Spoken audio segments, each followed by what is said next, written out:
नमस्कार मंडळी. अभिवाचन FB लाईव्ह या माझ्या कार्यक्रमात बऱ्याच मोठ्या विरामानंतर तुम्हा सगळ्यांचं पुन्हा एकदा स्वागत करतोय मी. मला माहिती आहे थोडा गॅप केला, काही अपरिहार्य कारणामुळे मी सादर करू शकलो नाही, माफी असावी. आज शनिवार रविवारच्या व्यतिरिक्त मी आज बुधवारी एक विषय घेऊन आलो आहे तुमच्याकडे. तर आशा करतो तुम्हाला आजचंही वाचन आवडेल. मला फक्त कोणीतरी हाय करून सांगा किंवा थंब द्या की माझा आवाज तुमच्यापर्यंत व्यवस्थित येतोय. कोणीतरी मला कमेंटमधून सांगा प्लीज. माझा आवाज ऑडिबल आहे सगळ्यांना व्यवस्थित?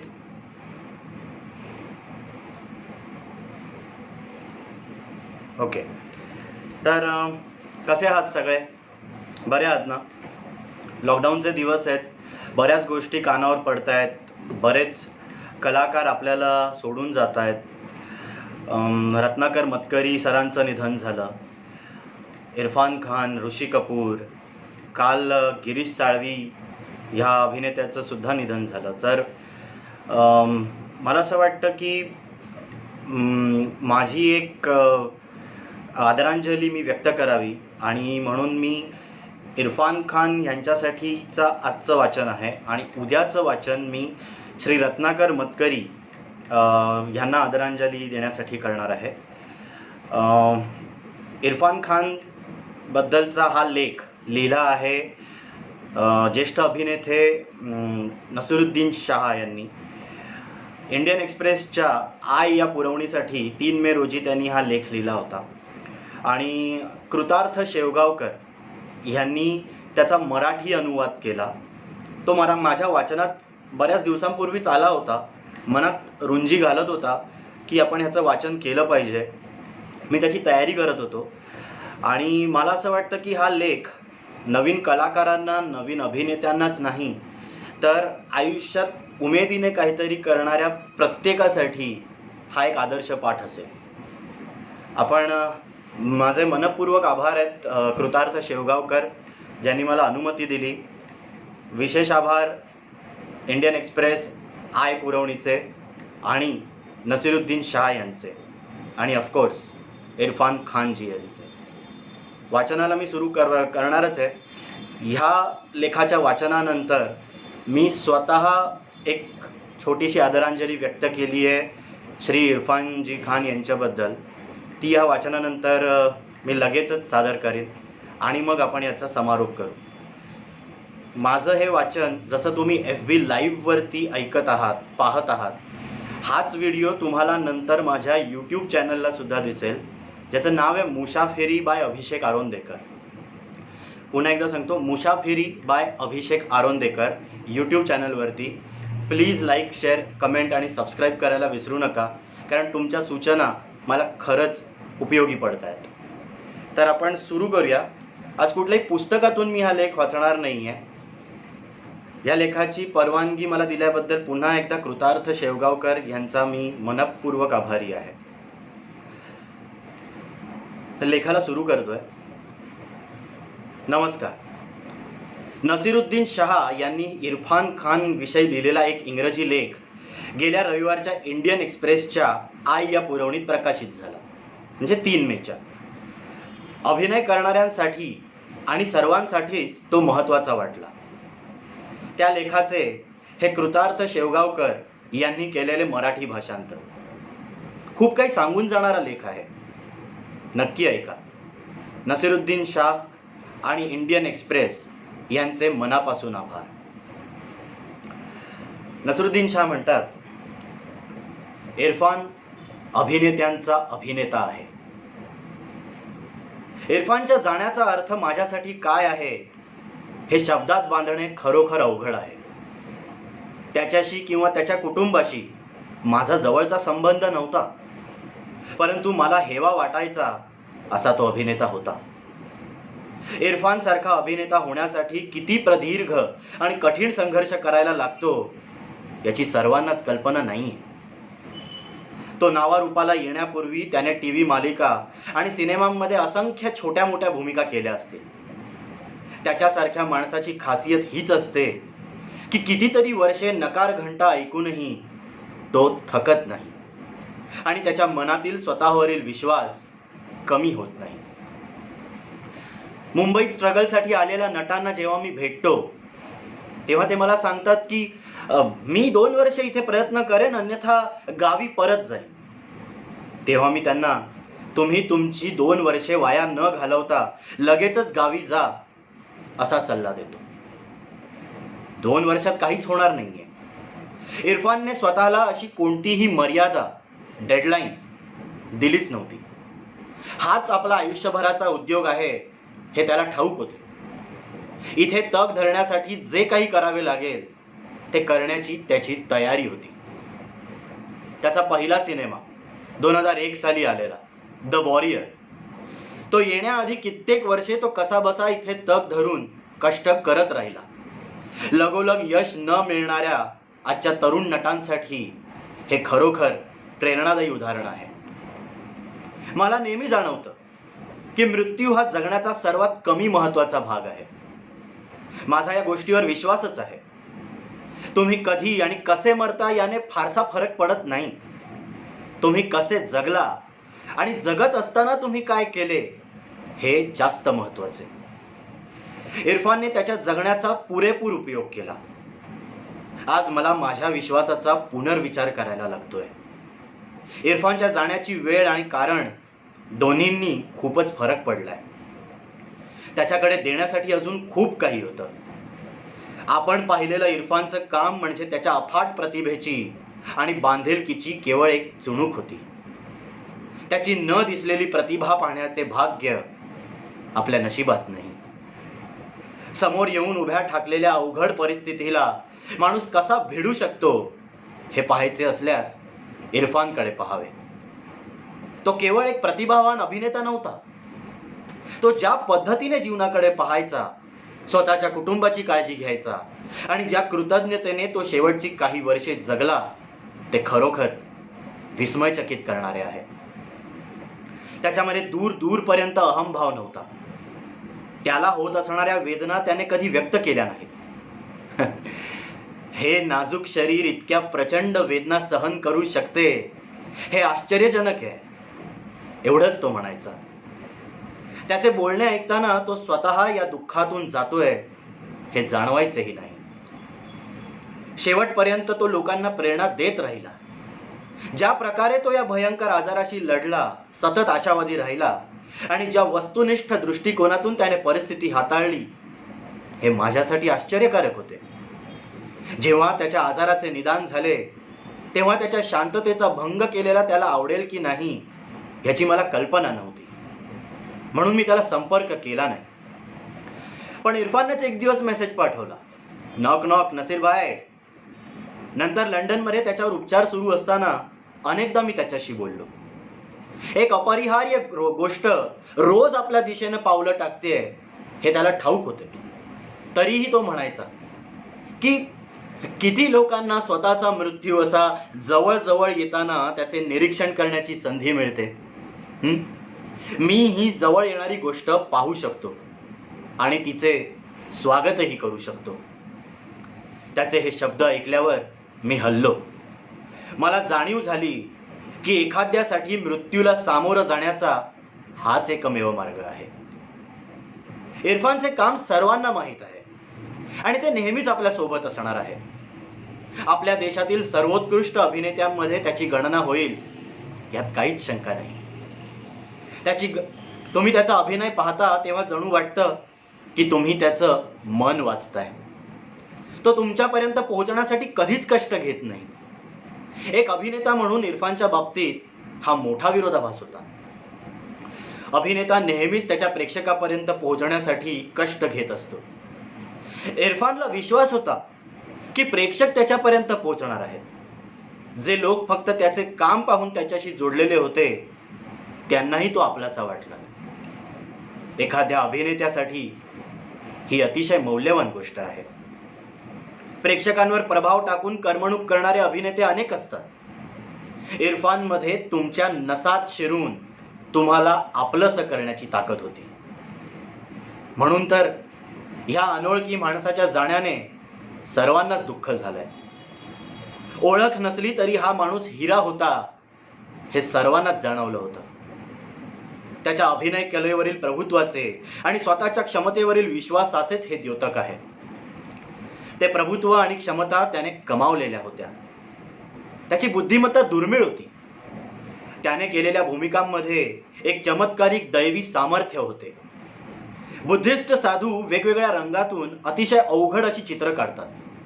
त्यासाठी अनेक दिवसांची तपश्चर्या लागते. चित्र पूर्ण झाले की ते लगोलग ते चित्र पुसून टाकतात. ते कोणी पाहिले किंवा नाही याने फारसा फरक पडत नाही त्यांना, परंतु ती कलाकृती घडवण्यासाठी ते सर्वस्व पणाला लावतात. इरफानचा अभिनय पाहिला की मला या लोकांची आठवण येते. इरफान कधीच स्वतःच्या कामाबद्दल बोलायचा किंवा बढाई मारायचा नाही. तो फक्त शांतपणे काम करायचा. अजून काम करण्याची संधी त्याला मिळणार नाही हे सत्य अन्यायकारक वाटून माझा संतापही होतोय. आम्ही समकालीन आहोत आणि एक असा अव्वल प्रतिभेचा अभिनेता मला माझ्या काळात पाहायला मिळाला याबद्दल मला कृतज्ञता वाटते. गोविंद निहलानी दिग्दर्शित 1991 साली आलेल्या जझिरे नावाच्या टेलिफिल्ममध्ये तो रत्ना पाठक शाह आणि मीता वसिष्ठ सोबत काम करत होता. तेव्हा मी त्याला प्रथम भेटलो. हेनरिक इब्सेनच्या लिटिल इलॉफ या नाटकावरती टेलिफिल्म होती. मी ते नाटक वाचण्याचा प्रयत्न केला तेव्हा मला ते अतिशय अस्पष्ट, गूढ आणि दुर्बोध वाटले होते. इरफान तेव्हा अनेकदा तालमीसाठी घरी यायचा. तेव्हा पहिल्यांदा हा उंच, हडकुळा आणि मोठ्या डोळ्यांचा माणूस माझ्या दृष्टीस पडला. राष्ट्रीय नाट्य विद्यालयात म्हणजेच नॅशनल स्कूल ऑफ ड्रामामध्ये मी शिकवायला जायचो, परंतु त्याच्या वर्गासोबत काम करण्याची संधी कधी मला मिळाली नाही. नंतर मी प्रायव्हेट डिटेक्टिव्ह 2+2+1 नावाच्या एका सिनेमात काम केले. त्यात त्याची अतिशय छोटी भूमिका होती, परंतु त्याच्या कामाच्या बाबतीत तुम्ही कोणतीही शंका घेऊ शकत नाही.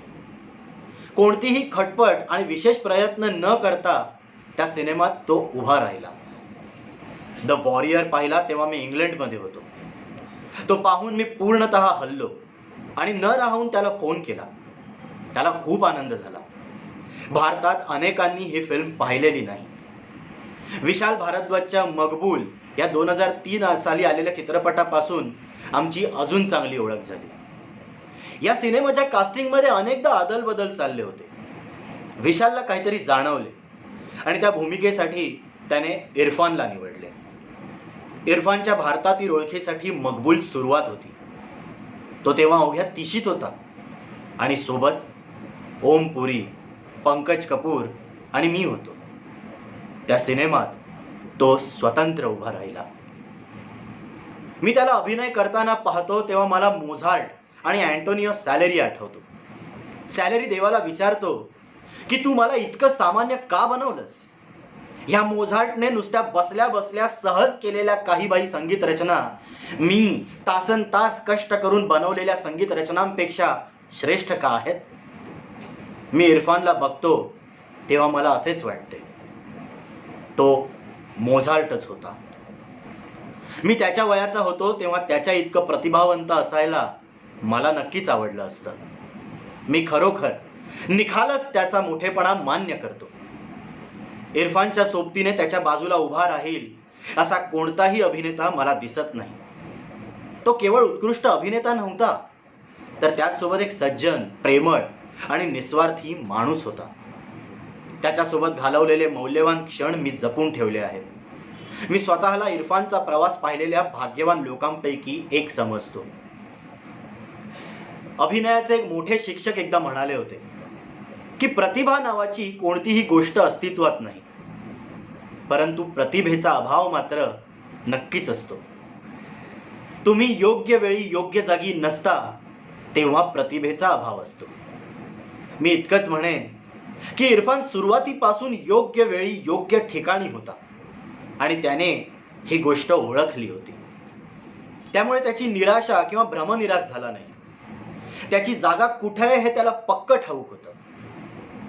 ही विशेष प्रतिभा त्याच्याकडे होती आणि ती त्याला दैवयोगाने मिळालेली नव्हती.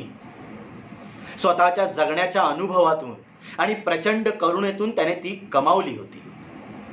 इरफानचा अभिनय नैसर्गिक होता असं म्हणणं सोपं आहे, परंतु नैसर्गिक असं काही अस्तित्वात नसतं. मायकल अँजेलोला सुद्धा कलेवर प्रभुत्व मिळवण्यासाठी चित्रांवर तासन तास काम करावे लागायचे. मला खात्री आहे की इरफान सुद्धा भूमिकेवर प्रचंड प्रमाणात मेहनत घेत असणार.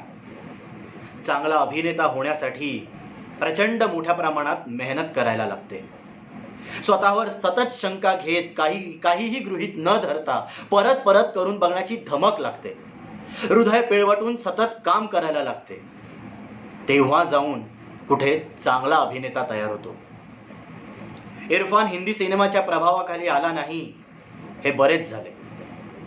त्याच्यावर त्याच्या स्वतःचा प्रभाव होता. इरफान कधी त्याच्या कामामध्ये हललाय असं मला कधीच जाणवलं नाही. याला काही अपवाद आहेत. लाईफ ऑफ पाय 2012 साली आलेल्या या चित्रपटाच्या काही सीन्समध्ये त्याने अमेरिकन कॅनेडियन लहेजामध्ये बोलण्याचा एक प्रयत्न केलाय. ते त्याला फारसं जमलेलं नाही. मी त्याविषयी त्याला बोललो तेव्हा त्याने नम्रपणे कबूल केले. मैं ट्राय कर रहा था नसीर भाई, तो म्हणाला. यावरून मकबूलच्या चित्रीकरणादरम्यानचा एक प्रसंग मला आठवतोय. चित्रपटात मकबूल आणि काका यांच्यात एक प्रसंग आहे. काकांची भूमिका पियुष मिश्रा करत होता. मॅकबेथला बँकोच्या भूताशी संघर्ष करायला लागतो असा लोकप्रिय शेक्सपिरियन सीन होता.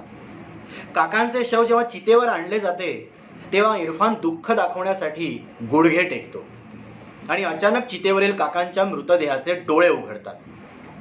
आम्ही तालीम करत होतो. पियुष चितेवर आडवा झाला होता. इरफान त्याच्या बाजूला बसला होता आणि मी त्याच्या मागे उभा होतो. तालीम सुरू झाली आहे याची मला काही कल्पनाच नाही. मी तसाच उभा होतो. इरफान जोरात मागे कोसळला. मी त्याला आधार द्यायला धावलो. मला वाटलं त्याचा तोल जातोय तर इस्मत चुगताई सादत हसन मंटोच्या डोळ्यांचं वर्णन करते तसं ते मोरपंखी डोळे माझ्याकडे वळून मला म्हणाले, अरे नसीर भाई, मी अभिनय करण्याचा प्रयत्न करतोय, तुम्ही का मला मदत करताय? एखादा अभिनेता अभिनय करतोय आणि मला ते खरं वाटलंय हे याआधी कधी झालेलं नाही.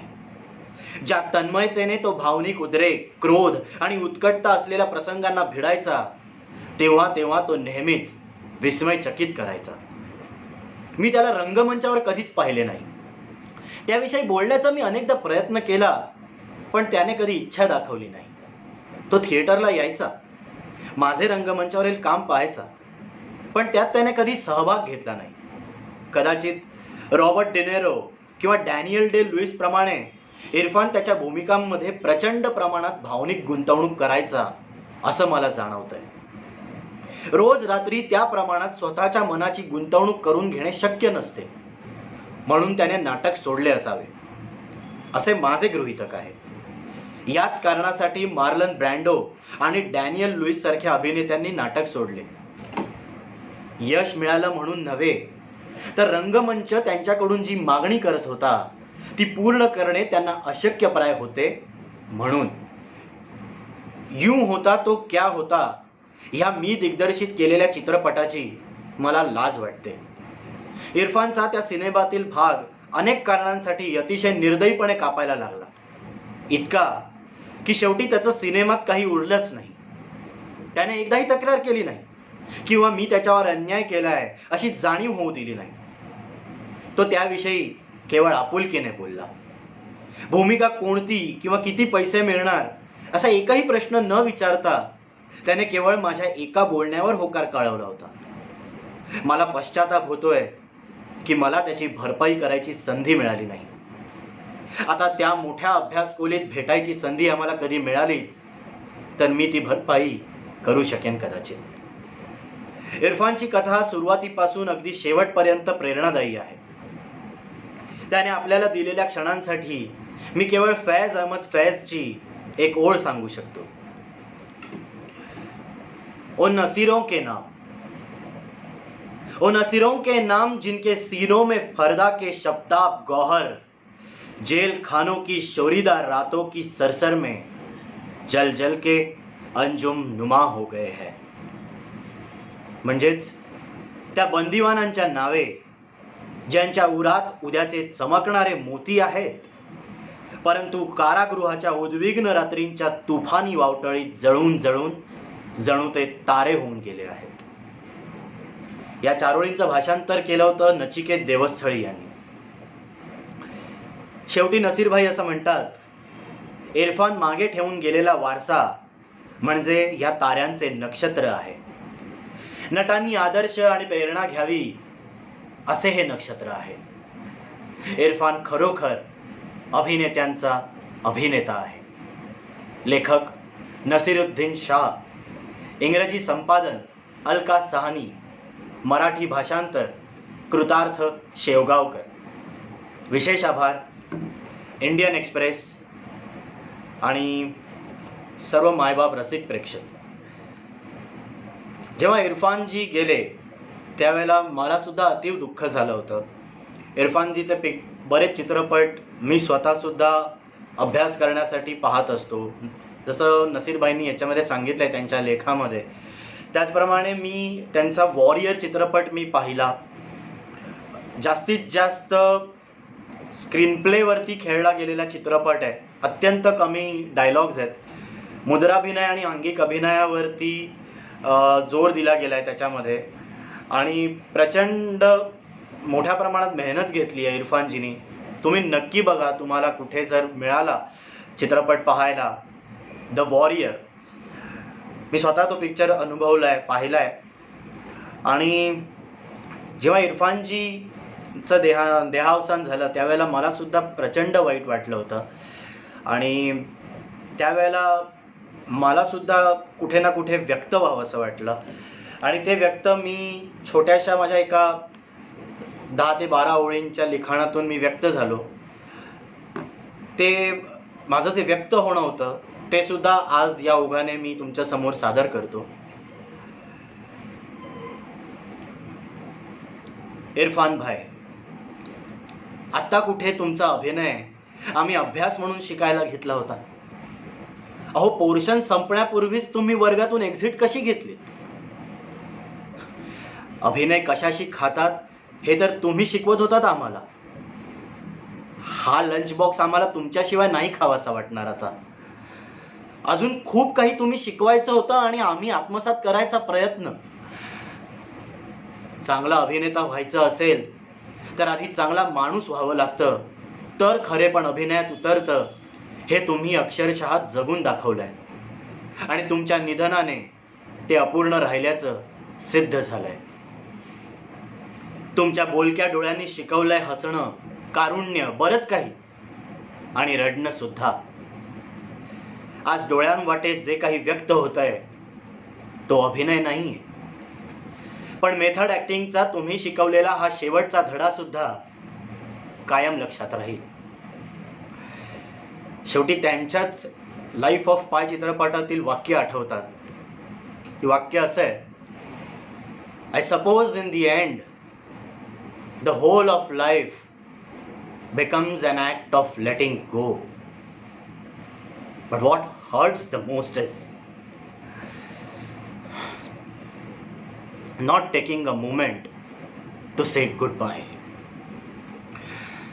मित्रांनो, माझं आजचं वाचन पूर्ण झालेलं आहे.